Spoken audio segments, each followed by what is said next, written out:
Bem-vindos ao Contra o Vento Podcast, onde nós conversamos com nômades, emigrantes, empreendedores e investidores internacionais para ajudar você a viver uma vida sem fronteiras. Meu nome é Francisco Litvai, seu host de sempre, falando de Budapeste, Hungria. E para o episódio de hoje, a gente tem algo especial. Desde o resultado das eleições, teve muita gente nova seguindo a gente nas redes sociais, entrando em contato e querendo saber mais sobre internacionalização, teoria das bandeiras, como morar fora, como proteger o patrimônio. Então, a gente vai upar agora no Contra o Vento as nossas lives que a gente fez junto com o pessoal da Escola Cripto, né, especialmente com o João Razin. E o episódio de hoje vai ser sobre teoria das bandeiras, em que a gente fala sobre esse conceito, explora as opções que você tem, também tira dúvidas do público. E na descrição aqui vai estar o link também do nosso artigo sobre teoria das bandeiras, se você quiser saber mais. Também o link para o nosso material gratuito, se você quiser baixar os nossos e-books gratuitos sobre também teoria das bandeiras e se aprofundar nesse tema. Então, espero que você aproveite a live e daqui a 2 semanas a gente volta com a programação normal. Valeu, tchau, tchau. Aproveita. E aí, pessoal, tudo bem? Bom início de semana a todos, boa segunda-feira. Hoje a gente vai fazer uma live sobre um assunto bem diferente, vamos falar sobre teoria das bandeiras. Peço desculpa aí pelo atraso, a gente estava tentando conseguir com que o Rafael participasse. Ele teve um problema de falta de luz lá na residência dele, por isso ele não está aqui, mas a gente vai tentar trazer o Rafael na quarta-feira, a gente vai ter live hoje, vamos ter uma live quarta e a outra é no dia... Temos uma outra no dia, só para confirmar aqui para a galera, dia 31, a primeira hoje, a segunda dia 2, a outra dia que 7. É na quarta-feira, e a outra dia 7. Então, hoje, Viva Livre com a teoria das bandeiras, dia 7, nomadismo digital para minimizar impostos, e no dia 7, como proteger o seu patrimônio. Como o Rafael não conseguiu entrar, porque ele está sem internet, que a gente vai tocar para não atrasar mais. A gente tem aqui hoje o Francisco Litvai, assim que fala, Francisco? Litvai? Litvai, isso. Litvai, para falar um pouco sobre teoria das bandeiras, né? A gente passamos por eleição ontem no Brasil, inclusive fiz alguns stories ontem, falando que independente do resultado, alguém estaria insatisfeito com o resultado que houvesse, né? Porque o Brasil está muito polarizado, né? É uma coisa que está acontecendo não só no Brasil, mas no mundo. Então, independente do resultado, algumas pessoas vão ficar insatisfeitas com isso, e por que não pensar estrategicamente residência fiscal, residência de fato e tudo mais, né? Onde curtir a vida, onde estar a sua residência fiscal e tudo mais, onde abrir empresa. E o Francisco e o Rafael são fundadores da SET. Ô, Francisco, conta um pouco pra gente um pouco da tua história e o que a SET é. E aí depois a gente entra de fato no tema teoria das bandeiras. Seja muito bem-vindo. Muito obrigado, João. Prazer estar aqui mais uma vez, né, com a Escola Cripto. Bom, meu nome é Francisco Litvai, sou natural de Blumenau, Santa Catarina. Eu saí do Brasil aos 17 anos para estudar na Áustria, morei lá por 4 anos, estudei informática de negócios e desde o início do ano passado eu fundei a SET junto com o Rafael e ao mesmo tempo também me tornei nômade, já estive em mais de 30 países, já abri empresa na Estônia, nos Estados Unidos agora, tenho múltiplas cidadanias, então assim, a gente vive o que prega e o que a gente prega é a internacionalização da sua vida, né? Então a SET é uma empresa de internacionalização para te ajudar a plantar as suas bandeiras, que é o que a gente vai discutir hoje, pelo mundo. Então, imigrar, virar nômade, conseguir segunda cidadania, abrir empresa fora, conta de banco, fundação, trust, holding, tudo que você pode pensar no exterior e também, né, otimizar os seus impostos sobre as suas criptos, que imagino que seja o tema de bastante interesse para o pessoal aqui. Sem dúvida, deixa eu até jogar aqui, o site tá aí na tela, estou compartilhando o link aí no chat com vocês também, já deem um clique aí, já se inscrevam aí no que eles tiverem de conteúdo sendo produzido, o Rafael também, o Francisco também está criando conteúdo lá no Instagram da SET, bem bacana, tá falando lá sobre o tema, um conteúdo de bastante qualidade. Ô Francisco, conta pra galera então o que é a teoria das bandeiras, né? Porque a gente já ouviu falar, muitas pessoas já ouviram falar sobre isso algumas vezes, mas não sabem o que significa. O que é a teoria das bandeiras? Depois vamos entrar nisso no detalhe. Bora, consigo compartilhar a tela aqui? Consegue. Aqui embaixo tem um botãozinho de share screen, é uma setinha para cima. É só tu jogar aqui e eu compartilho a tua tela. Boa, já tá na tela. Tá aparecendo já? Sim. Ok, eu não consigo mais ver os comentários agora, tá a tela inteira Não, compartilhada, então se tiver alguma deixa coisa aí, comigo, pode ficar tranquilo. Pode ficar mas tranquilo. vamos lá. Basicamente, cara, a teoria das bandeiras é um princípio e apesar de ter o nome teoria, uma das coisas mais práticas, na verdade, que eu já ouvi, né? O princípio é de você ir onde você é melhor tratado, né? A ideia é cada aspecto relevante da sua vida, e aqui a gente numerou vários, mas assim, principalmente cidadania, a sua residência, onde você tem sua empresa, onde você tem seus investimentos, suas contas bancárias, etc. Cada um desses é uma bandeira. E a maioria das pessoas, ela tem todas as bandeiras num lugar só, né? Você nasce no Brasil, é cidadão brasileiro, mora no Brasil, tem uma empresa no Simples, tem conta bancária no Brasil também, investe no Brasil, tudo está dentro do Brasil. E a gente sabe de investimentos, tanto no mercado tradicional quanto em cripto, que você precisa se diversificar para ter acesso a melhores oportunidades e também para se proteger, né? Para diminuir o risco de qualquer coisa. E as pessoas aplicam isso para os investimentos, mas esquecem de aplicar muitas vezes para os fatores mais importantes da vida delas. Então a ideia da teoria das bandeiras é você espalhar suas bandeiras pelo mundo para os países que são mais interessantes para cada uma delas. Então, você pegar uma cidadania num país, cidadania forte, você morar num país que você vai viver sem impostos ou com uma qualidade de vida alta, ter contas de bancos em países estáveis e com moeda forte. Então, esse é o principal ponto, sabe? Você espalhar suas bandeiras pelo mundo para se internacionalizar, ter acesso a oportunidades globais e se proteger do risco de qualquer uma jurisdição. Beleza, então são 5 bandeiras, é isso? É trabalho, trabalho. Depende de quem Explica aí você pra gente. pergunta. Depende de quem você pergunta. Tá. Tem, você vai ver teoria das 3 bandeiras, teoria das 5 bandeiras, teoria do, enfim. Aí vai do que você considera importante para sua vida, né? As principais 5 a gente diria que são essas realmente: cidadania, residência, empresa, bancos, investimentos. Mas tem um monte de coisa que você pode internacionalizar. Por exemplo, né, a parte de saúde, ter um seguro internacional, você fazer turismo médico, ir para países para fazer tratamentos de maior qualidade, com um preço mais baixo no exterior, ou onde você contrata funcionários. Tem muita gente que terceiriza, por exemplo, trabalho para as Filipinas, ou mesmo para outros países da América Latina, né, onde que você tem os servidores, o domínio, os dados da sua empresa salvos. Né? Você pode colocar numa jurisdição que tem uma liberdade de expressão maior, que tem uma proteção de dados maior.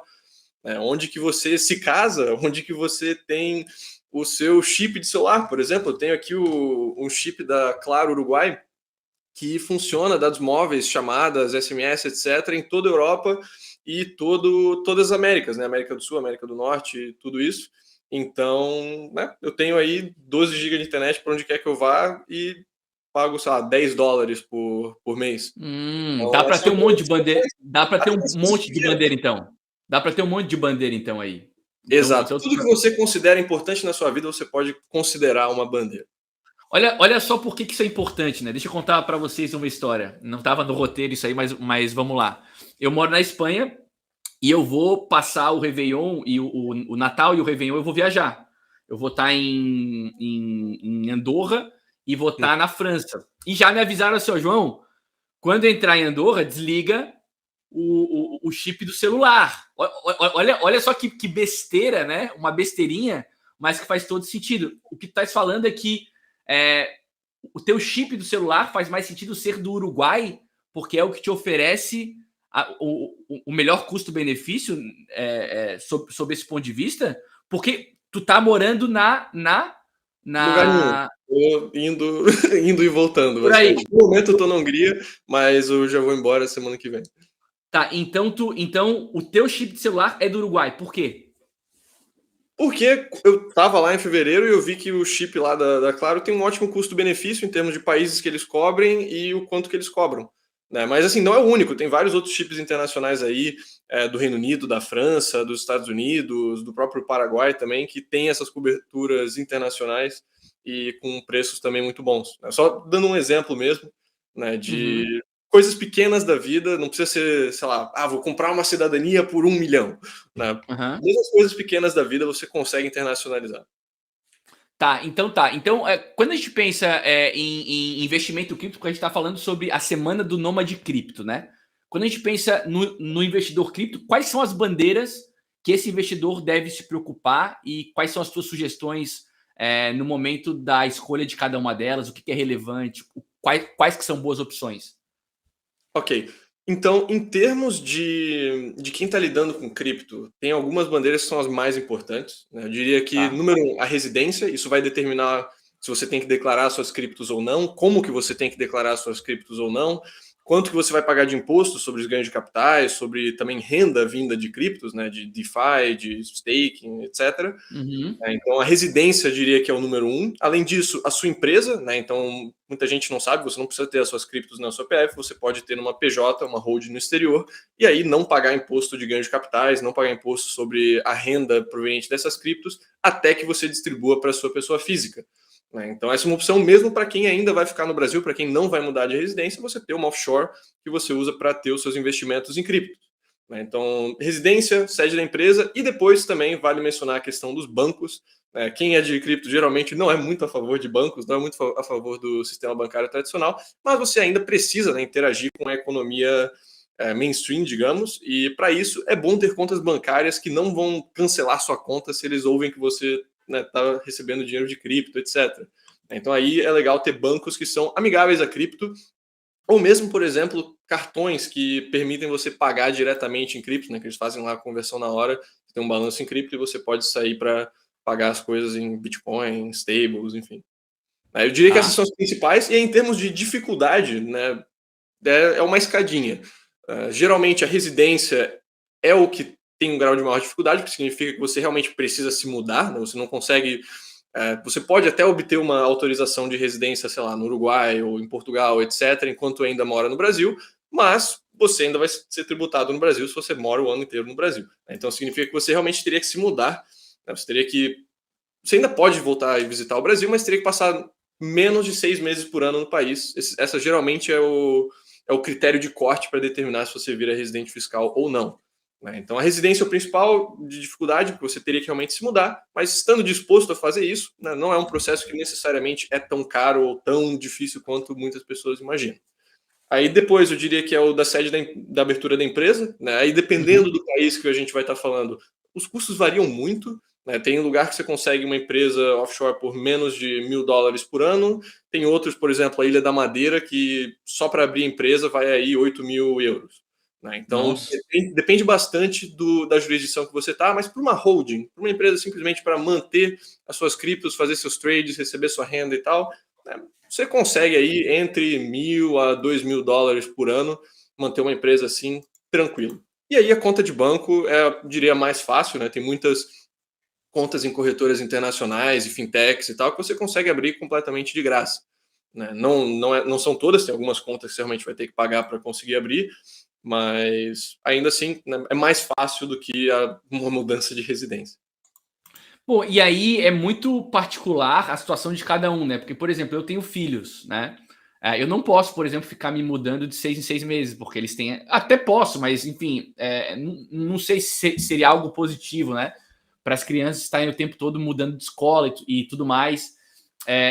Existem estratégias para todos os tipos de família, ou basicamente vocês compartilham com as pessoas as características de cada bandeira, e aí as pessoas escolhem como querem atuar, querem utilizar um determinado lugar para ser residente fiscal, um outro lugar para morar, porque assim, na Espanha, por exemplo, obviamente tu deve saber disso, você se torna residente fiscal automaticamente depois de 180 dias, depois de 6 meses, né? Então você Sim. não tem a opção de não se tornar residente fiscal se você está morando aqui. Se você é solteiro, não tem filhos e tal, passa menos de 6 meses aqui e vai para outro lugar, é uma situação, mas eu não consigo fazer isso. Então, existe uma estratégia para cada tipo de família, ou são colocadas todas as cartas na mesa e aí as famílias se viram com aquelas informações para escolher como querem atuar?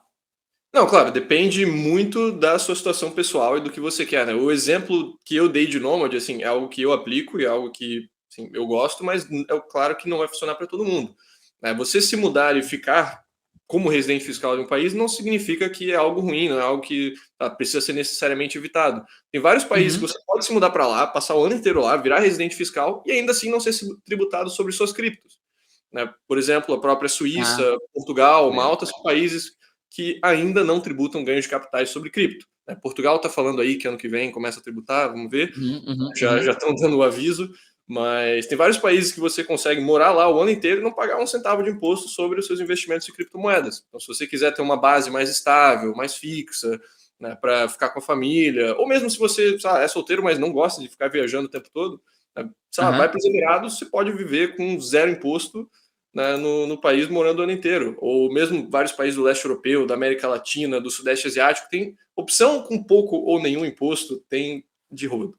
É mais questão de o que você prefere em termos de clima, em termos de cultura, em termos de infraestrutura, em termos de outros critérios que podem ser relevantes para a qualidade de vida para você. Então, também segurança, custo de vida, né, oportunidades de trabalho, língua. Aí tem que realmente analisar o caso da pessoa para fazer uma recomendação pessoal.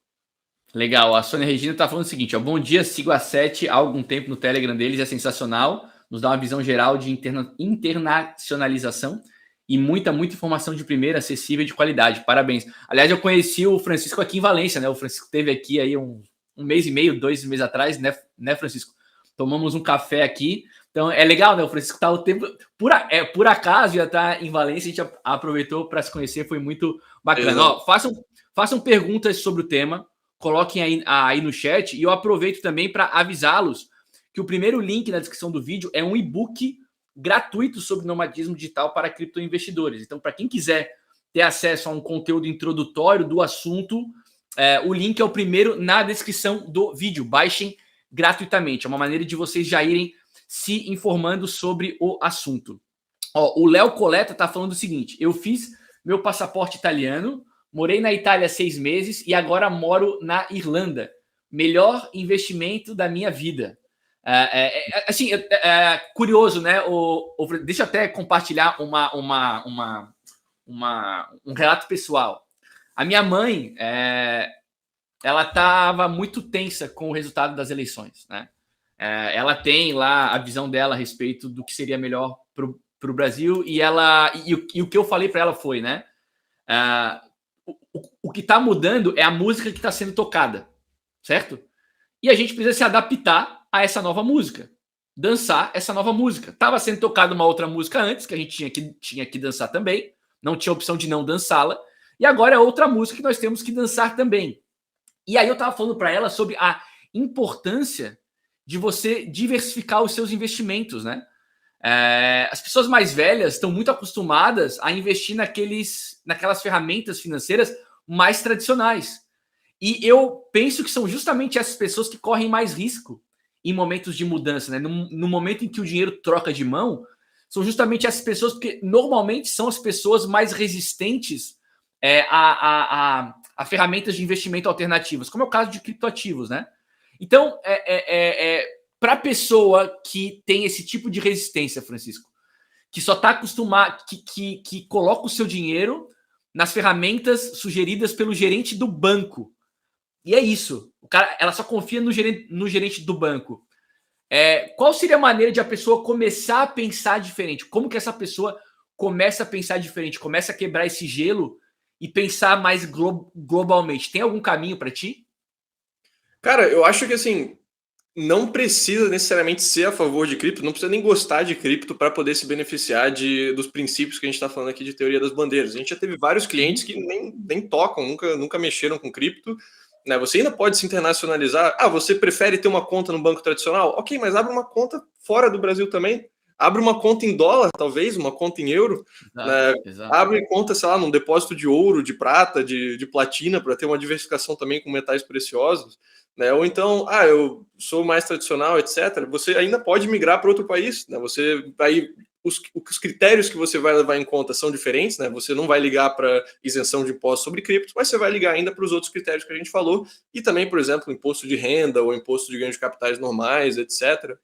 Né? Tem várias formas de você se diversificar. Cripto é uma delas, é uma das melhores, eu até diria, mas mesmo quem não está em cripto consegue se diversificar de várias formas. Boa. Pessoal, no dia 15 de novembro, a gente vai ter uma imersão com o Francisco, com o pessoal da SET sobre nomadismo digital para criptoinvestidores, tá? Então fiquem atentos, porque a gente vai avisar quando as vagas forem abertas. Qual vai ser o tema da imersão, Francisco? Conta um pouco mais para a galera, do dia 15. Cara, a gente vai falar sobre as questões de teoria das bandeiras, nomadismo, imigração, empresas no exterior, tudo voltado para quem está no ramo de cripto. Então, quais são os melhores países para quem é trader? Quais são os melhores países para quem presta serviço remoto no ramo de cripto, por exemplo, para quem é programador, para quem, sei lá, está trabalhando aí junto com uma DAO? Quais são as melhores jurisdições para você abrir uma empresa no ramo de cripto?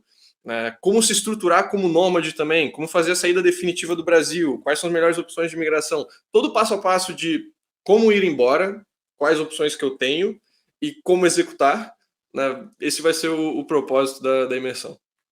Boa. Excelente. Ó, o Daniel tá falando o seguinte: vocês acham que um trader que tem conhecimento do mercado, de análise técnica e tudo relacionado a cripto, consegue uma oportunidade em uma empresa fora para ser analista ou semelhante? O que tu acha, Francisco? Cara, depende. Eu não sei exatamente como que está o mercado de analista de investimentos no exterior, mas, assim, como regra geral, né, para quem quer ir para o exterior, fica de olho em vagas no LinkedIn, coloca, assim, realmente procura nessas plataformas. Tem muitas plataformas agora que já colocam, né, centenas de opções de vagas de trabalho remoto. Remote OK, por exemplo, a própria Upwork, para dar uma olhada nisso. Né? Deixa o inglês afiado. Né? Mesmo que você vá para países que não falam inglês, o inglês ainda assim costuma ser muito utilizado.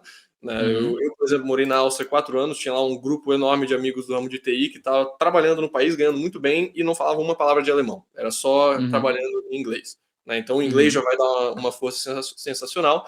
E aí tem que ver para quais países você também tem interesse. Né? Tem muitos países que, se você é um profissional altamente qualificado, eles vão patrocinar a sua vaga para você poder entrar. Né? Para TI isso acontece bastante, por exemplo. Agora, em muitos casos, dependendo do ramo, eles vão querer contratar alguém que já está morando no país. E aí tem que ver, né, como que você faria para fazer isso funcionar. Por exemplo, Portugal tem um visto para busca de emprego. Você pode ficar lá, você pega a residência, pode morar lá por até 6 meses só buscando emprego.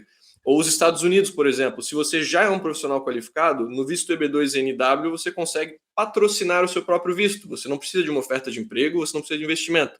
Contanto que você passe lá os critérios de profissional qualificado dele, você pode ir lá e lá você já procura uma vaga. E aí é muito mais fácil alguém te contratar quando você já está no país. Né? Então, leve isso em consideração, mas no geral a estratégia é sempre a mesma. Você quer se qualificar, você quer se tornar atrativo para empresas, ou você quer se tornar a própria empresa, né? Virar um profissional autônomo ou abrir o próprio negócio. E a teoria das bandeiras tem tudo a ver com esse tipo de pergunta, né? Porque assim, o cara pode trabalhar muito bem, como o Francisco falou, remotamente. Então o cara trabalha remotamente num país para ele estabelecer residência fiscal num país que oferece algum tipo de vantagem tributária, estilo de vida, para ele estabelecer residência fiscal. Mas o cara trabalha, às vezes, para uma empresa que está em outra jurisdição, né? Aqui na Espanha, tem muito brasileiro que está migrando de outras profissões. Até estava falando sobre isso com o pessoal da academia esses dias. Tem muito brasileiro aqui, Francisco, que está migrando de outras profissões. Engenheiro químico, engenheiro civil, professor de português. Pessoal que está migrando de outras profissões muito mais tradicionais para se tornarem profissionais da área de tecnologia da informação. Programadores, back-end, front-end, full stack, Scrum Master, Product Owner. Tem também o pessoal de UX que fica testando a experiência do usuário, User Interface e User Experience, testando o que os programadores fizeram para tentar entender como melhorar aquilo, como tornar a experiência do usuário melhor. Muitos brasileiros que estão entrando nessa área por se tratarem de trabalhos remotos. Ou seja, esses caras, eles estão aqui hoje, mas eles querem daqui a um ano poder estar num outro lugar e carregar com eles a profissão que eles têm, né? E esse tipo de profissão te oferece exatamente isso. Tu carrega contigo a empresa para onde tu trabalha. Existem, aqui eu estava conversando com há 2 semanas atrás, fui numa festa de aniversário do filho de um deles, e eu perguntei para ele, tá, mas se tu mudar de país, tu continua tendo essa vaga de trabalho ou tu perde? Aí ele falou assim, ó, existem empresas aqui na Espanha que não faz diferença, tu pode estar aonde tu quiser, tu só precisa avisar que tu estás mudando, tu precisa manter a tua residência fiscal aqui, mas tu não precisas estar aqui necessariamente, e tem algumas outras empresas que não permitem, que querem que tu estejas fisicamente aqui, ainda que o trabalho seja remoto. Então, cada caso é um caso, né? Tu deve conhecer milhares de exemplos de situações diversas, né? Como é que é para o cara que quer arrumar um trabalho remoto para poder ser completamente imóvel, assim, para não ficar preso em lugar nenhum? Tu conhece algum lugar, algum tipo de empresa, algum tipo de emprego? Cara, emprego é o que mais está tendo, né? Agora, depois do Covid, um monte de trabalhos viraram remotos, Remoto. que o pessoal nem Exato. imaginava que poderia fazer remotamente, começou a virar remoto, né? Mas tem sim essas restrições que você está falando, não restrições no sentido legal de que é impossível prestar serviço remotamente para outra pessoa, mas da empresa mesmo que, não, a gente não quer ter que lidar com gente de fora, a gente só vai contratar CLT e é isso aí. Isso. Né? CLT do país deles, basicamente. Exato. Né? Isso varia bastante também de jurisdição para jurisdição e de indústria para indústria. Né? Sei lá, empresas como Google, por exemplo, quando eles têm um funcionário lá, eles querem ter ele realmente, né, quero você aqui. Já outras não ligam tanto para isso. Né? Geralmente startups, por exemplo, também oferecem a questão de trabalho remoto como uma vantagem, né, para compensar o fato que eles não têm tantos outros benefícios que são dados. Mas, no geral, você consegue prestar serviços de forma remota, via PJ, digamos, né, o que a grande maioria dos brasileiros que trabalham para o exterior fazem. Eles têm uma PJ no Brasil ou uma PJ no exterior mesmo e utilizam ela para fazer a prestação de serviços, seja para os Estados Unidos, para o Canadá, para a Europa, para o Japão, enfim. Né, isso a gente já teve dezenas de casos, na verdade, na SET. E se você está nesse caso, né, se você é um profissional que trabalha remotamente e você está pejotizado, aí você tem toda a flexibilidade do mundo, né? Porque você tem as opções de imigração e as opções fiscais são muito maiores do que se você é um empregado tradicional. Né? Porque aí você geralmente consegue acessar vistos de nômade, né? Mostrando que você tem uma certa renda de fora do país. Você consegue acessar vistos de autônomo, por exemplo, aqui na própria Hungria ou na República Tcheca, tem visto para quem é profissional autônomo. Tem visto para microempresário, por exemplo, na Estônia, se você abre uma empresa lá, põe 16 mil euros no caixa, você consegue patrocinar o visto de empresário de lá. Né? Ou nos próprios Emirados, tu abre uma empresa e tu patrocina o próprio visto. Né? Você consegue uma porrada de vistos e você consegue também melhorar a situação fiscal, né? Porque geralmente os impostos maiores sempre incidem sobre salários, sobre os empregados. O empregado que toma no lombo a Seguridade Social e o imposto de renda. Mas o profissional autônomo, geralmente nos modelos de MEI, ele é menos tributado. Né? Então, tem vários países que o imposto... Por exemplo, vamos pegar o Uruguai. Uruguai, você vai pagar aí de 12% a 36% de imposto se você é um empregado CLT normal assalariado. Agora, com uma SaaS, uma empresa simplificada, que o faturamento máximo ali é de $500 mil, você vai pagar entre 3,3% a 12% de imposto sobre o seu faturamento. Isso se você não é de TI, porque se você é de TI, isso pode ser zerado completamente. Né? Então, mostrando aí que, no caso, se você vai como empregado CLT, você vai ter potencialmente até mais impostos do que o Brasil. Agora, se você vai como um profissional autônomo, MEI, etc., você consegue até mesmo zerar os seus impostos se você vai para o Uruguai. Depende também do para onde que você presta o seu serviço, né? Se você presta, por exemplo, serviço para o Brasil e está fora, possivelmente é melhor que você tenha uma PJ no Brasil, né? Porque algumas empresas podem não querer pagar para fora do Brasil. Deve, assim, tudo deve ser levado em consideração, né? A Mônica está falando o seguinte: trabalho remoto também é menos gasto para a empresa. Tem várias empresas que não têm mais escritórios físicos e fazem, por exemplo, atendimento apenas no digital. Tem de tudo realmente, né? Assim, basicamente você deixar de olhar para a jurisdição onde você está, né? E você passar a olhar para o mundo, né? Como o seu jardim, né? Não mais o jardim pequeno onde você está, mas você olhar o mundo todo e tentar maximizar o uso disso, né? Assim, eu tô na Espanha e eu percebo assim as dificuldades que existem, né? De você enviar dinheiro do Brasil para cá.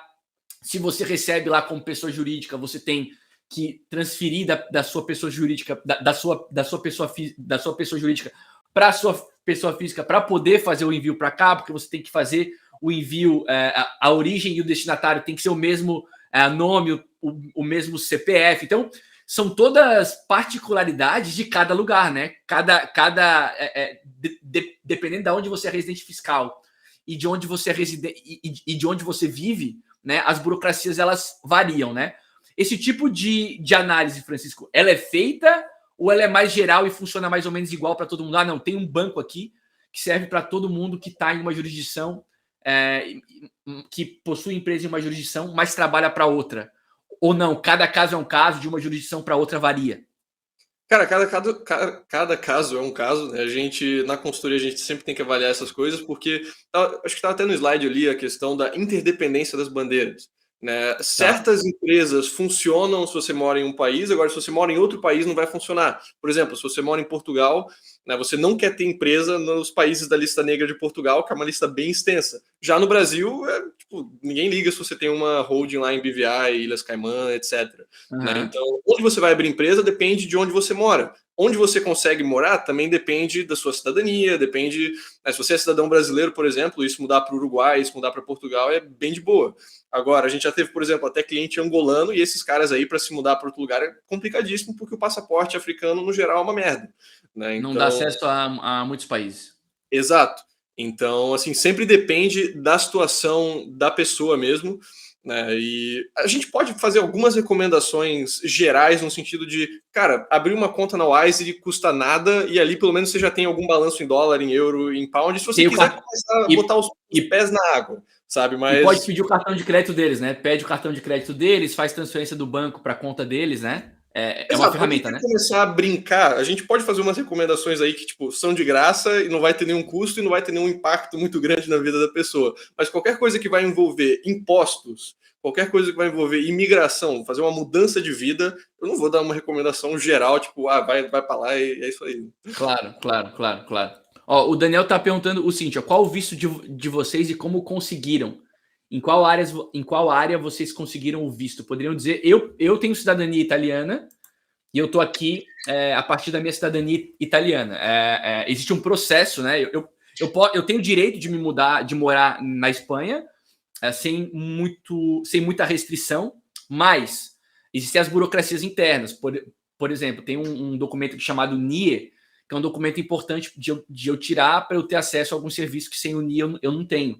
Né? Então, eu tenho a cidadania italiana, passei aqui na Espanha por um processo chamado empadronamento, e aí eu tenho acesso a esse NIE me dá alguns direitos. Mas, por exemplo, primeiro ano de saúde na Espanha tem que ser privado. Eu não tenho, por exemplo, nenhum tipo de nome, né? Eu não tenho olerite. Então, para eu alugar um apartamento aqui, Francisco, eu tive que antecipar 1 ano de aluguel. Eu comentei contigo isso, eu acho. Um ano de aluguel. Hoje eu sei que eu fui meio que, assim, eu não tiraram proveito da minha situação, mas assim, eu não precisava ter antecipado 1 ano. Tu consegue antecipar de 2 a 6 meses, mas é algo que eu só descobri depois. Eu tava na iminência de vir. Tenho 2 filhos pequenos, eu não podia chegar aqui inseguro, então precisava ter um apartamento. É diferente da situação do Francisco. Se o Francisco ele quer se mudar, ele pode muito bem ficar um tempo num bed and breakfast, num hotel. Eu venho com filhos, eu preciso ter algum tipo de cuidado diferente dos cuidados que o Francisco tem. Então, assim, a minha situação é mais ou menos essa. Eu vim com o visto italiano, os meus filhos também são cidadãos italianos. Nem olharam para minha cara quando eu entrei na Espanha. Foi a primeira vez que eu viajei com o passaporte italiano. Os caras nem olharam na minha cara. Eles viram o passaporte vermelho, entrei. A minha esposa, que tem passaporte brasileiro, nem olharam para a cara dela também. Entrou junto, assim. Foi meio que muito diferente, completamente diferente de você entrar com passaporte brasileiro. Você entra com passaporte brasileiro, você vai para aquela fila gigantesca, os caras vão te fazer pergunta. Cara, com passaporte italiano, 0 pergunta. Minha esposa que entrou junto com a gente, 0 pergunta, entramos e só. E aí aqui a gente teve que fazer um processo de empadronamento e eu tô aqui há 8 meses e até hoje tem burocracia para resolver. A minha esposa, o NIE dela, vai sair agora na próxima semana. Porque o processo para mim e para os meus filhos foi separado do processo da minha esposa, porque ela não é cidadã europeia. Mas ela vai ter acesso ao NIE, vai sair agora. Ah, mas ela não tem direito de ficar só 3 meses aí? Tem, só 3 meses, a gente tá 8. Mas como que ela tá aí ainda? Ela tá ilegal? Não, porque ela tá com a gente, tem um processo para ser feito. Então, cada caso é um caso e eu conheço hoje o meu processo. Francisco, eu não sei qual que é o processo do Francisco e quais os que ele conhece, deve conhecer vários. Uhum. Eu gostaria de mencionar, né, essa questão de burocracia e tal. Quando você vai se mudar fixo para algum outro país, sempre vai ter algum nível de burocracia, alguma coisa que você vai ter que fazer. Uhum, Mas a Espanha é particularmente conhecida na Europa por ser um país bem burocrático. Tá? Então não uhum, pense que necessariamente todo país vai ser tão burocrático quanto a Espanha. A Estônia, por uhum. exemplo, é um país que, assim, em termos de simplicidade, tudo em relacionado à abertura de empresas e até mesmo a imigração é uma brisa. Né? No caso, no momento, eu não tenho visto em lugar nenhum. Eu fiz a saída definitiva do Brasil e eu estou como nômade. Eu estou viajando entre países com visto de turista. Então, basicamente, na maioria dos países, eu tenho 90 dias ao entrar e aí eu tenho que sair antes de 90 dias e seguir para o próximo país. Por conta Uhum. disso, eu legalmente não sou residente fiscal em lugar nenhum. Eu não preciso pagar imposto de renda a nível pessoal. E né, estou aí indo de país para país no visto de turista. Eventualmente eu vou pegar um visto mais permanente. Eu ainda estou vendo aí se vai ser Panamá, se vai ser Uruguai, se vai ser República Dominicana. Vou passar o ano que vem conhecendo esses outros lugares, que é o que a gente também recomenda para muitos clientes nossos que têm flexibilidade, que têm renda remota. Cara, se você está considerando aí entre 3 países, você não precisa necessariamente decidir tudo com base em vídeos no YouTube e o que você ouviu da sua casa. Você pode ir lá, fica um mês, conhece, ver como é, ver se você se adaptaria bem, se você gosta de como é o país, assim, na prática, não só pelo que você ouviu, e aí depois você decide. Né? Então isso é o que eu estou aplicando para minha própria vida aqui. E o comentário ali, na Estônia o Lula venceu, tem 500 brasileiros na Estônia só, em um país de mais de 1 milhão de habitantes, então essa culpa não é nossa, tá? Não foi a gente. E, enfim, né, a Estônia ainda é um país muito interessante, porém muito frio. Né? Então, se você gosta de frio, é um país legal. Se você gosta de clima quente, tem países melhores, né, para escolher. Isso é outro lance, né? Isso é outro lance que é pouco falado, né? Você tem que escolher também de acordo com o que te faz bem, né? Um dos motivos que me fez vir para a Espanha, eu, João, eu funciono muito bem em dias ensolarados. Dias nublados, dias de chuva, eu sou super improdutivo. Já tentei mudar isso, mas é uma dificuldade que eu tenho. E Valência é uma cidade que tem, historicamente, mais de 300 dias de sol no ano. Né? Então é uma cidade muito ensolarada, mediterrâneo e tal. Então isso tudo também você tem que levar em consideração. Eu vou mudar para o Canadá. Eu quase fui para o Canadá antes, tá? Imagina eu ir para o Canadá, e o problema não é o frio, é fog, né? É nublado. Tem lá Vancouver, que é uma cidade um pouco mais ensolarada, mas eu quase fui para Mississauga, que é próximo de Toronto. Cidade super ensolarada, super fog, super fria. Então, tudo isso tem que ser levado em consideração na hora de você montar a sua estratégia da teoria das bandeiras. Então, um dos lugares é onde você vai morar de fato, né? Então, isso tudo tem que ser levado em conta. O Daniel está perguntando o seguinte: você disse sobre 90 dias em tal país, mas como fazer para alugar casa? Pois sempre os contratos são de 1 ano e eles pedem depósito. Isso não atrapalha o nômade? Boa pergunta, legal. Depende para onde você vai, como você está indo. Né? No geral, a maioria dos nômades pegam Airbnbs mensais e bookings, que obviamente vai ser mais caro do que se você tivesse um aluguel de 1 ano, mas no mensal ainda geralmente consegue ser um preço bem de boa. Por exemplo, eu estou aqui dividindo um apartamento com o Danilo da Sete, a gente está numa região bem massa aqui de Budapeste, 3 quartos, cozinha, banheiro, máquina de lavar, tudo aí, a gente está pagando 800 euros por mês, Nossa, ou que seja, maravilha. 400 Muito euros bom. cada. Muito Não é bom. tão caro assim. Né? Muito E bom. em termos né, de custos e tal, isso realmente vai variar de país para país. Tem algumas opções também que você tem além de Airbnb e Booking. Você pode entrar em grupos de Face, sempre tem muito grupo de Face com aluguéis e tal, que eu recomendo dar uma olhada. E também os plataformas locais, né? Tem algumas plataformas de certos países, tipo, sei lá, Idealista em Portugal é muito grande, né? Então tem algumas Na que você pode Espanha olhar também. para países O específicos. Idealista é muito grande aqui também. Idealista é muito grande aqui também. Uhum. Isso tudo, assim, aqui, por exemplo, na Espanha, para você fazer a solicitação do NIE, você tem que ter um contrato de 6 meses ou mais. Diferente do caso do Francisco. O Francisco não está atrás de um documento local, de um CPF espanhol. Então ele consegue ficar esse tempo menor. Eu aqui, para eu ter o NIE, e o NIE é necessário para colocar as crianças na escola. Então, existem os porquês, né, de você fazer algo. Então, aqui para você conseguir o NIE, você tem que ter um contrato de locação de pelo menos 6 meses, porque o endereço onde você faz o empadronamento, ele está nesse documento. Existem, inclusive, proprietários de imóveis que não locam por mais de 6 meses para que a pessoa não se empadrone no endereço, no seu endereço. Aqui na Espanha tem também o caso dos ocupas, Francisco. Não sei se você conhece o caso dos ocupas. A Espanha tem um problema que é a ocupação de imóveis vazios. E então, muitos proprietários não alugam para pessoas que não possuem nómina, que não possuem folha de pagamento, né? Que não possuem olerite. Porque se a pessoa não consegue pagar, o proprietário não consegue tirar. Então, esse é o motivo, por exemplo, aqui pelo qual muitas pessoas pagam, exigem antecipação de 6 meses a 1 ano.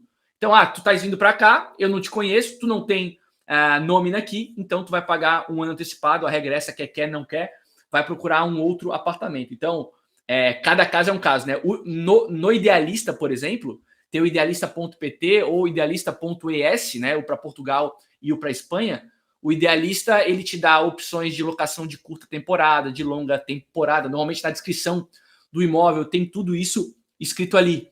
Então existem opções para quem quer ficar pouco tempo e opções para quem quer ficar. Inclusive tem um site que eu não lembro o nome agora, teria que perguntar para minha esposa, ela vai saber, mas são aluguéis de curta temporada, mas que não são para poucos dias. São locações mensais até 3 meses. Então, normalmente, esses são apartamentos completamente imobiliados, porque ninguém vai entrar no apartamento para 2 meses que não tenha mobília. Né? Então, cada caso é um caso, né? Realmente é bastante particular. O Lucas está perguntando, Francisco, se tu sabe um bom lugar para médico, sem muita burocracia. Tá, vamos lá. Essa é uma pergunta que a gente recebe bem frequentemente, né? O caso dos médicos e o caso também de algumas outras profissões mais reguladas, né, que você tem que revalidar o diploma, tem que ter uma consideração um pouco mais especial, né? Não é simplesmente sair pingando de país em país. Tem caso de médico que consegue fazer atendimento remoto para o Brasil ainda, dependendo da especialidade. Aí você tem essa flexibilidade. Continua trabalhando para lá. Mas agora, na maioria dos casos, você vai querer atuar localmente, né? Então, isso também tem uma limitação um pouco maior na questão do idioma, porque se você vai atuar localmente, na maioria dos casos vai ser o idioma local daquele país. Com algumas exceções, tipo, sei lá, Emirados, em que 95% da população de Dubai não é de lá e eles falam tudo inglês, aí você não precisa saber falar árabe para atuar como médico. Né? Mas em termos de burocracia, os países mais fáceis de todos são, Portugal. Portugal simplifica a questão de revalidação para brasileiros. Isso não apenas para médicos, mas para todas as profissões, basicamente. Né? Advogado, por exemplo. É mais fácil você atuar em Portugal do que em qualquer outro país da Europa, por conta dos acordos de amizade que o Brasil tem. E o Mercosul também, né, em toda a América do Sul, e aqui geralmente Paraguai e Uruguai são os únicos países que o brasileiro considera, né, você tem também o processo simplificado de revalidação e aceitação de diplomas. Né, e não só isso, todo o processo é simplificado. Se você quiser se mudar para o Uruguai ou para o Paraguai, por exemplo, você não tem que fazer tradução juramentada de nada. Você dá o original brasileiro, eles aceitam. Né, então é menos custo, menos burocracia, etc., do que se você fosse para outro país em que tem que fazer essas traduções e tudo mais. E aí, no geral, né, tem várias outras opções que você pode ir com o médico. A gente tem, inclusive, uma boa cobertura de parceiros nossos que podem ajudar com a revalidação na Espanha, no Reino Unido, né, na Irlanda, na Alemanha, todos os países que pagam bem. Claro, vai ter imposto? Vai, mas né, você está indo para um país que paga bem, vai ter mais imposto, mas você ganha mais, economiza. Né? E Canadá também é outra opção. Os Estados Unidos é um caso particularmente mais complicado. Né? Lá a revalidação é a mais complicada dos principais países de imigração. Né? E também tem a questão lá de que você revalida para um estado especificamente, não para o país inteiro, então você tem que também pensar muito bem para onde você vai quando você vai migrar para lá. Né? Mas no geral eu colocaria, tipo, se você vai colocar numa escadinha de facilidade, coloca Portugal e América do Sul, aí depois, no geral, outros países da Europa, Emirados, Austrália, Canadá, e aí depois coloca Estados Unidos como mais complicado. E é muito caro, Francisco, para fazer uma revalidação dessa? E quanto tempo leva, em média? Cara, aí depende de para onde você vai e tudo mais. Né? Pode levar, assim, alguns meses, talvez até mais tempo ainda, anos. Né? Dependendo do caso, você tem que, por exemplo, refazer a residência. Aí, né, pode contar o tempo de morar no país por alguns anos e tudo mais. Mas, para muitos casos, isso não é necessário. Você não tem que refazer residência, você não tem que refazer o curso, etc. É mais questão de resolver as burocracias. Né? Então, leve em conta pelo menos alguns milhares de euros para ter esse processo finalizado para também sobrar, né? E é isso aí. Tem um outro comentário ali que eu gostaria de abordar, Claro, que foi do Cristiano, claro. ele comentou: vão para países socialistas na Europa, são os melhores lugares para morar. Né, países tipo Portugal, o pessoal, muita gente fala, você vai sair do Brasil porque o Lula entrou, mas Portugal também é governada pela esquerda. Né? Uma coisa engraçada desses países aí mediterrâneos é que realmente eles são países governados pela esquerda, eles são infernos fiscais para quem é de lá, né? Se você é português, você vai tomar aí até 50% de imposto de renda, por isso que mais de um quarto da juventude portuguesa já foi embora, já estão em outros países da Europa trabalhando, mas eles têm programas especiais para quem é de fora e que vai para lá. Portugal, exato, por exemplo, tem o regime RNH, que é muito popular. Se você não morou em Portugal nos últimos 5 anos, você tem 20% de imposto de renda fixo sobre a renda local e 0% sobre muito tipo de renda de fora. Isso vale por 10 anos, ou seja, está vindo muito expatriado para esses países, porque o custo de vida é mais baixo, né, que esses países, a economia não é tão boa, não é tão aquecida, e o imposto também é baixo se você é de fora. Espanha também tem um programa semelhante, Itália tem um programa semelhante, Grécia tem um programa semelhante. Todos esses países aí clássicos você vê que são os países mais quebrados da Europa e tal, né, eles têm esses programas de vamos atrair expatriados, né, vamos cortar o imposto dessa galera para ver se eles vêm para cá. Né? Então, exato, se você é de lá, realmente, Portugal é um inferno tributário e a gente também tem muitos clientes de lá que foram embora, mas, né, se você não é de lá, aí pode ser muito interessante. Por exemplo, na Espanha, você não paga imposto sobre receita de aluguel, sobre o que você tem de receita imobiliária. Então, imagina que a pessoa tem receita, o cara tem imóveis no Brasil e ele vem morar aqui, não vai pagar nada mais. Então, assim, existem casos e casos, né? E eu acho que é difícil a gente generalizar também, porque, de novo, a situação de cada um é particular e a situação de cada um desses países também é particular. Aqui na Espanha, o imposto acumulado pode tirar 50%, é bizarro, assim. Então, por exemplo, tem outro lance, né? Muito brasileiro, por exemplo, recebe no Brasil como receita da sua empresa como distribuição de lucros e dividendos, né? Porque não paga imposto. Mas se morar aqui, vai pagar. Então recebe lá como distribuição de lucros e dividendos, mas vai pagar aqui no mínimo 19%. Então tudo isso tem que ser levado em consideração na hora de você escolher para onde você vai mudar, né? Olha, no Brasil eu não pagaria 19%. Eu terei que pagar se eu ir para um determinado lugar. Né? A teoria das bandeiras é isso, né, o Francisco? É tu pensar qual que é a tua situação e dentre as opções que tu avalias, que tu consideras, se fiscalmente faz sentido, se não vai ser uma ré nas suas receitas, e se isso não pode, no final das contas, acabar se tornando um problema, né? Exato. Tem que sempre analisar os tipos de renda que você tem, de que países elas vêm, onde que você vai morar, né? Todos esses fatores, eles estão interligados. O Cristiano está falando assim, países de esquerda geralmente são mais abertos para a população mais pobre e de fora, enquanto países de direita e liberais são mais xenofóbicos e que dificultam mais a vida do imigrante. Eu acho que não dá para generalizar. Eu sei que tu falou geralmente, tá? Mas assim, aqui, por exemplo, eu não vejo ninguém sendo maltratado, não vejo, mas eu, sinceramente, nunca senti nenhum tipo de preconceito, mas já conversei com diversos brasileiros que sentem preconceito pelo simples fato de serem sul-americanos. Pelo simples fato de serem sul-americanos.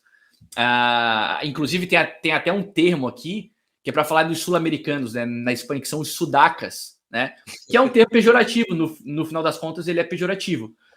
E é um país que é administrado pela esquerda. Então, eu acho que assim, todo lugar tem uma certa resistência com pessoas que não são de lá, porque as pessoas acabam tendo uma visão tanto quanto protecionista.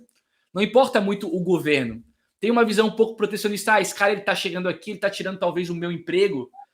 Então, eu diria que isso acontece em todo lugar, tá? De novo, repito, eu nunca senti isso, mas existe o termo sudaca, e com vários brasileiros que moram aqui, eu já ouvi que eles não conseguem trabalhar aqui. Eu conheço pessoas aqui de todos os tipos. Algumas pessoas que vieram para cá para trazer os seus negócios para cá. Eu conversei com um cara, um amigo meu chamado Ricardo. Ele disse assim, João, eu tenho uma empresa, eu presto um serviço de tecnologia que é melhor do que os serviços prestados pelas empresas espanholas. Quando os caras descobrem que eu sou brasileiro, eles não aceitam. Ele falou, eles não aceitam. Eles não querem fazer negócio comigo porque eu sou brasileiro. Se eu fosse espanhol, eles fariam. Então, também não é correto a gente afirmar que não existe nenhum tipo de resistência em país de esquerda. Eu acho que existe, tá? Eu acho que existe sim. Enfim. Se fosse complementar rapidinho só nisso. Claro. A gente tem, assim, a gente já conversou com muita gente que mora fora, e eu já tive relatos, por exemplo, de que na República Tcheca teve vários incidentes de racismo ali contra brasileiros. Já ao mesmo tempo, assim, eu nunca fui tão bem tratado pelos locais quanto eu estava na Sérvia, quanto aqui mesmo na Hungria, lá na Bulgária também. Tipo, o pessoal ouve que você é brasileiro, abre um sorriso enorme, tipo, Pelé e tal. Tipo, tem uma associação boa, sabe? Tipo, eles têm um racismo, especialmente leste europeu, por exemplo, tem uma questão de racismo bem forte contra ciganos, mas contra brasileiros... Aqui também, hein? Aqui também uso. A maior população da Espanha fora espanhóis, se não estou enganado, são os romenos. Romenos, né? São os romenos, eu acho. Eles chamam os ciganos de... esqueci o nome, mas tem um termo também. Existe esse preconceito. Sim. Mas, assim, no geral, eu diria... Gitanos. Tipo Dinamarca, Suécia, Bélgica... Cara, se você tem uma oportunidade de emprego que paga bem nesses países, se você vai ser um CLT, digamos, pode sim fazer sentido, né? É um país que tem impostos altíssimos, tem custo de vida altíssimo, mas também ganha bem, né? Então, se você depende de um salário local, pode ser interessante. Agora, tem países em que você ganha bem, que você tem um custo de vida bem menor, ou que você tem um imposto muito menor. Né? Então, aí você escolhe. Geralmente, os nossos clientes não estão indo para lá, porque quando a gente está falando de pessoa que trabalha remoto, quando a gente está falando de empresários, quando a gente está falando até de pessoas que têm alguma flexibilidade maior, você quer optar por continuar ganhando bem, mas não pagando 50% de imposto. Né? Mas aí vai depender, claro, do seu caso. Exato. O Gustavo Lonza está falando que Portugal, com o regime do RNH, dividendos no Brasil não paga impostos. Olha que maravilha.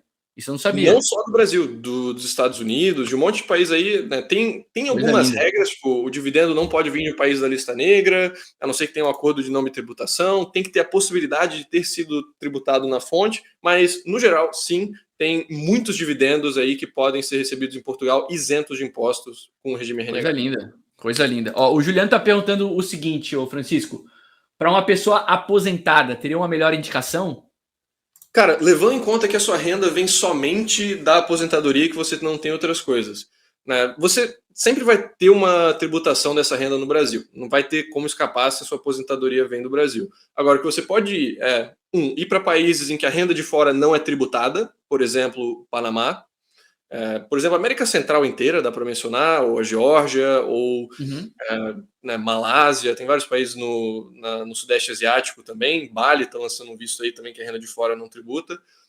Você pode ir para países que têm acordos de não bitributação com o Brasil, que aí pelo menos o que for tributado no Brasil não tributa lá. Não tributa aqui, não tributa duas vezes. Exato, então Portugal tem acordo de não bitributação, Espanha tem, Hungria tem, Polônia tem, a Alemanha acho que tem também. Tem uma porrada de país europeu, por exemplo, que tem esses acordos de não tributação com o Brasil.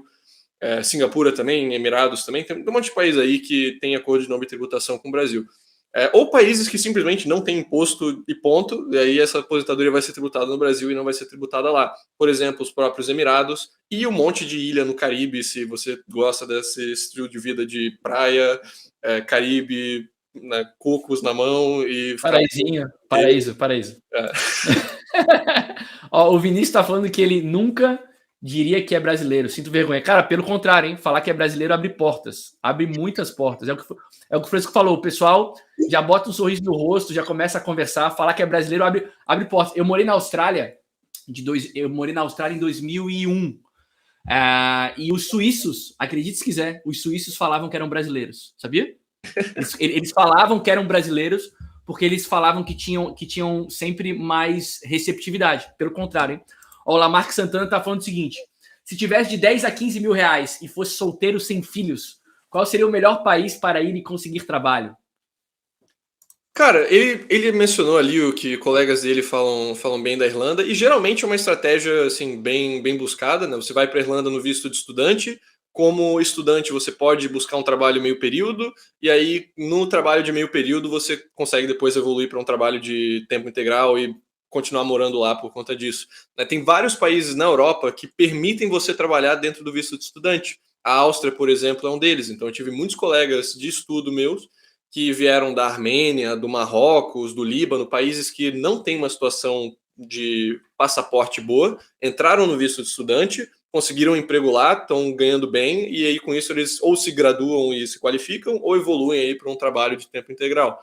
Né? No geral, se você quer uma facilidade de adaptação, se você quer algo mais simples, Portugal é o país, diria que é o mais fácil do brasileiro se adaptar, ponto.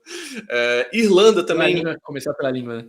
Exato. Irlanda também, se você vai para Dublin, assim, qualquer pessoa que já foi para Dublin pode confirmar o que eu estou falando. Tu anda, a cada esquina tu escuta alguém falando português. Tem brasileiro demais para lá. Exato. Não, assim, não vai faltar comunidade brasileira.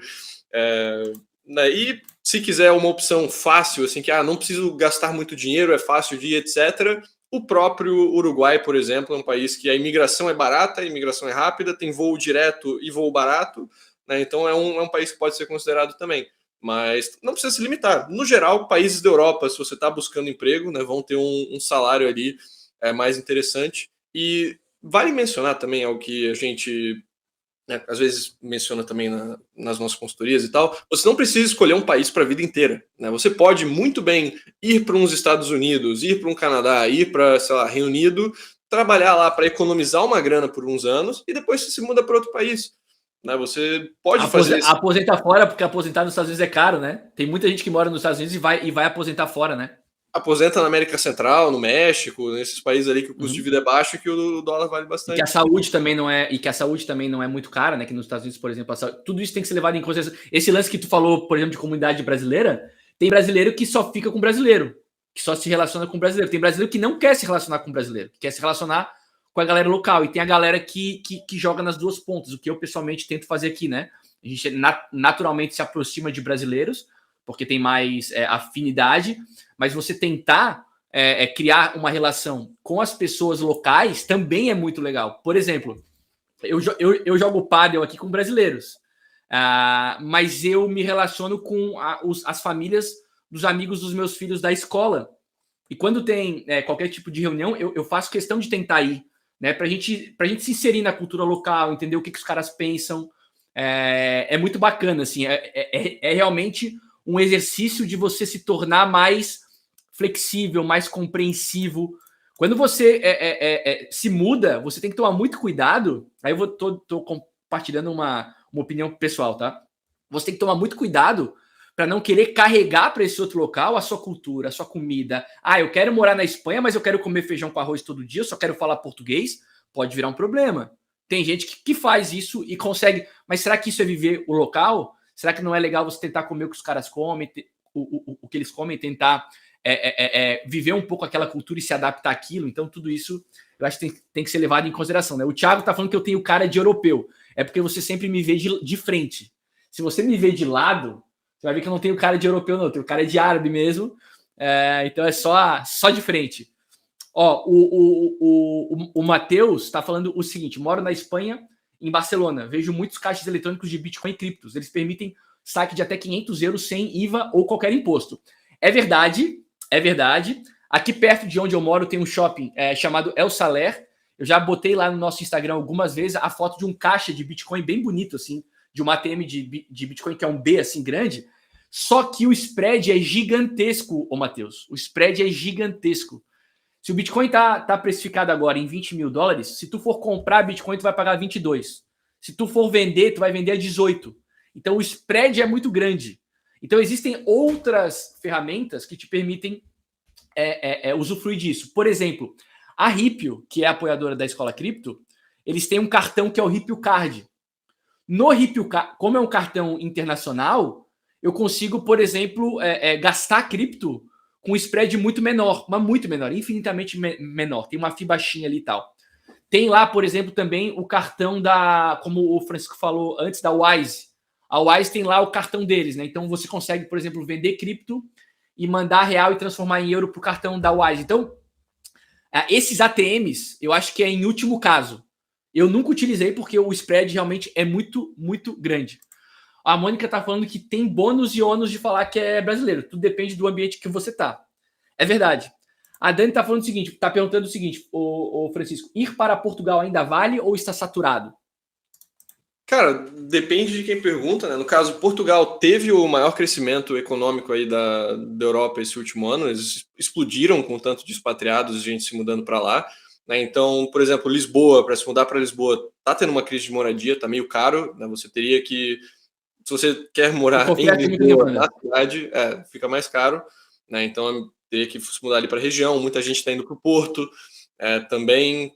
Em termos de vale ou está saturado, depende do que você vai fazer, né? Depende do seu mercado. Primeiro, se você vai estar trabalhando localmente, ou se você vai estar trabalhando remoto com pessoas de outro lugar, e se você consegue se bancar ali, né? Mas ainda tem vários lugares em Portugal que não estão assim tão saturados, né? Mas aí, claro, depende do que você quer. Se você quer cidade grande, as únicas cidades acima de 1 milhão de habitantes são Lisboa e Porto.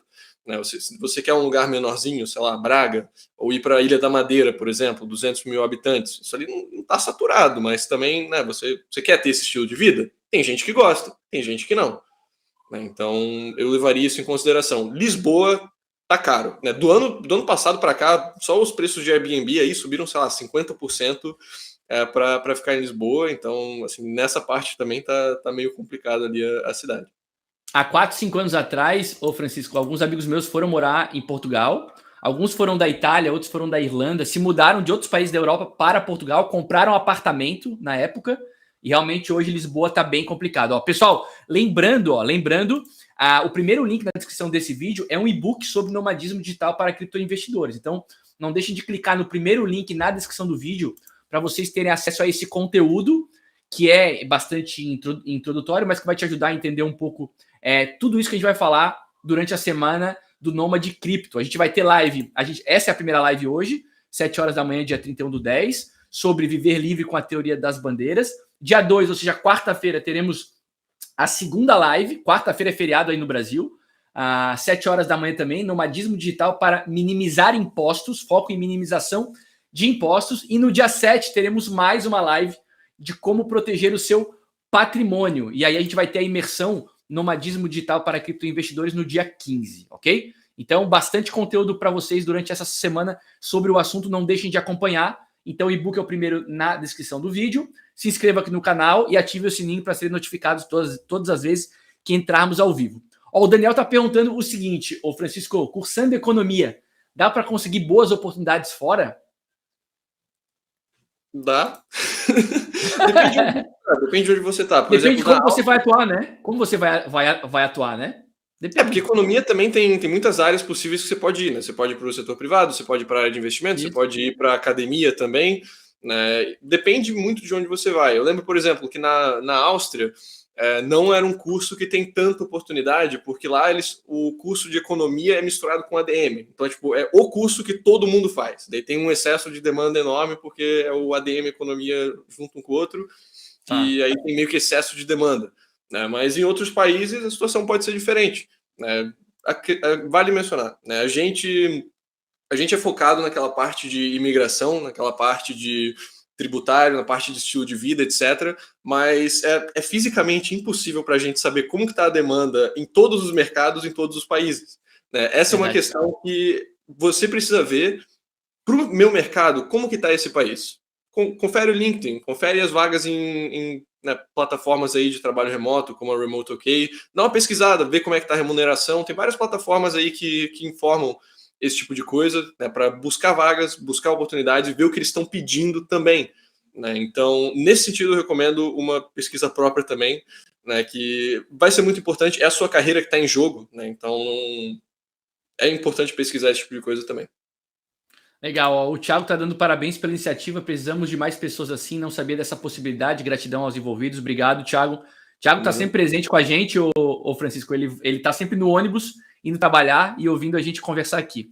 Legal. Ó, o Silva está perguntando o seguinte: pode falar um pouco sobre quem é aposentado com plano de previdência privado, plano de previdência privado dá na mesma de aposentadoria ou varia de lugar para lugar? Provavelmente também vai variar, né? Cara, o plano do aposentado, que tem plano de aposentadoria, é mais ou menos a mesma coisa que a gente falou, né? Os países que têm acordo de não tributação, os países que, né, têm a renda de fora isenta de impostos, etc. Vai depender a questão fiscal um pouco de país para país. Por exemplo, Portugal, no RNH, eles não tributam as aposentadorias do setor privado, mas eles tributam do setor público. Então, tem algumas pequenas diferenças aí, mas o panorama geral é países que não têm imposto direto, países que não tributam renda de fora, ou países que têm acordo de não tributação com o Brasil. Essas são as três assim, mais recomendadas para o aposentado. E claro, se você também tiver outros tipos de renda vindo junto, como, sei lá, renda de aluguel, renda de dividendos que você tem investido, rendas de juros, aí tem que botar na balança, né? Às vezes você vai economizar mais na própria aposentadoria, mas teria que pagar mais no aluguel. Né? E tem que fazer uma conta aí para ver qual que seria o maior custo-benefício. Boa. Ó, o Vinícius está falando o seguinte: empreender no ramo agrícola, nos interiores, parece ser uma boa saída. Na Europa tem muitos lugares com fragilidade alimentar. Vocês sabiam que em volta da cidade aqui, de Valência, por exemplo, tem muita área agrícola, né? Alguns terrenos pequenos, onde o pessoal planta, e os terrenos são baratíssimos, baratíssimos. Ó, o Otávio está falando o seguinte: ó, moro no Brasil, tenho 70 anos e 5 filhos.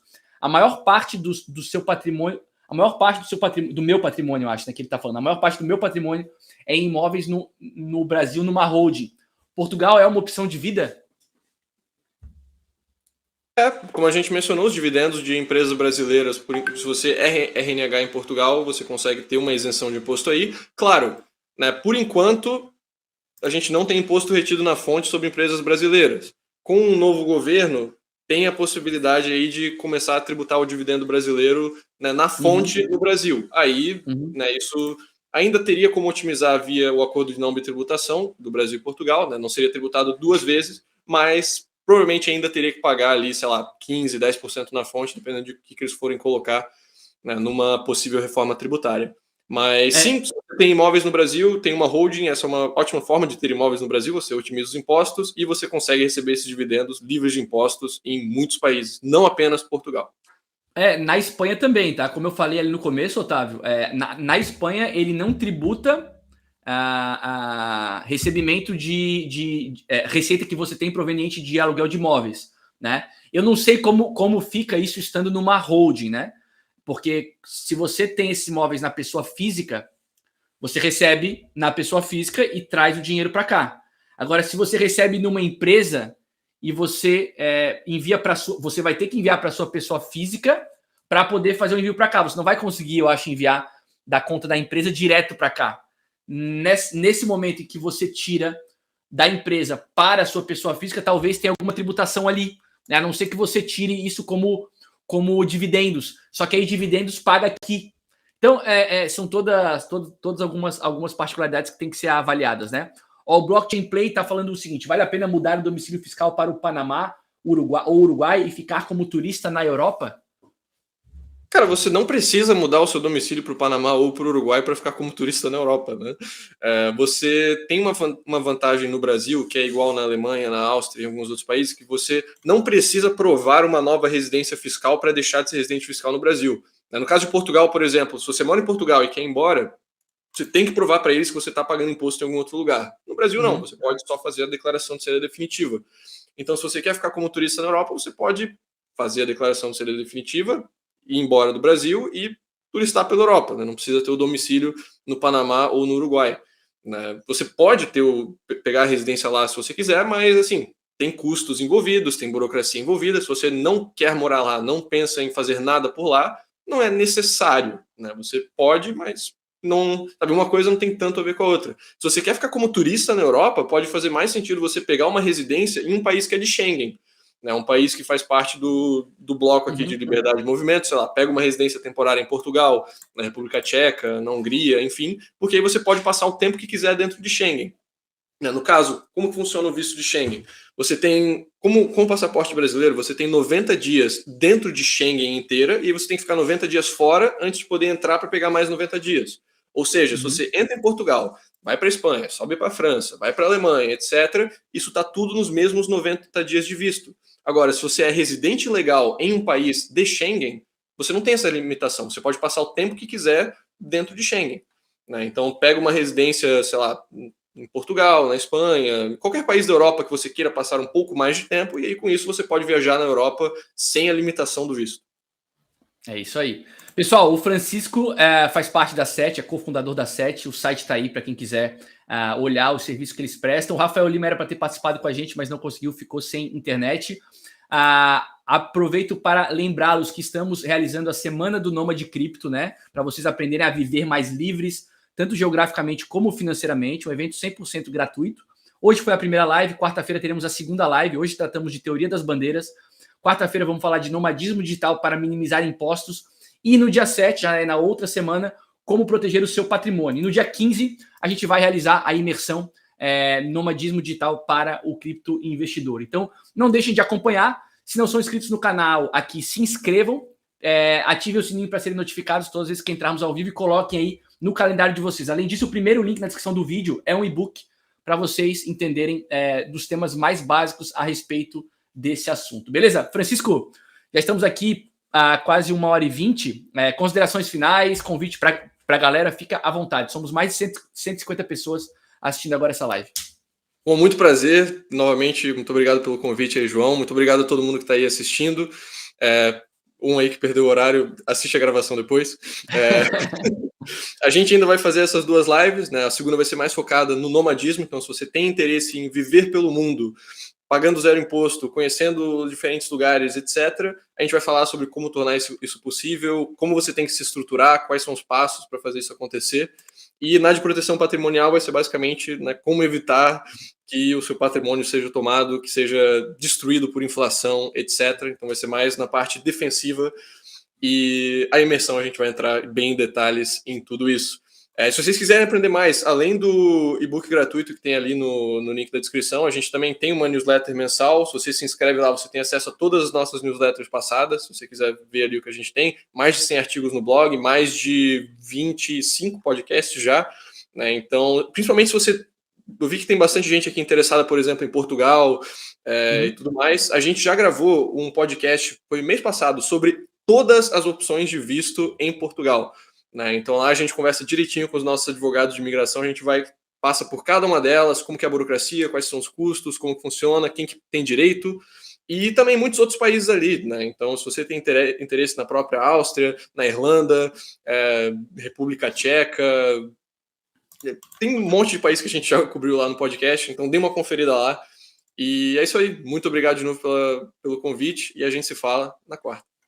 Quarta-feira, pessoal, tenham um excelente dia, uma excelente semana e tchau.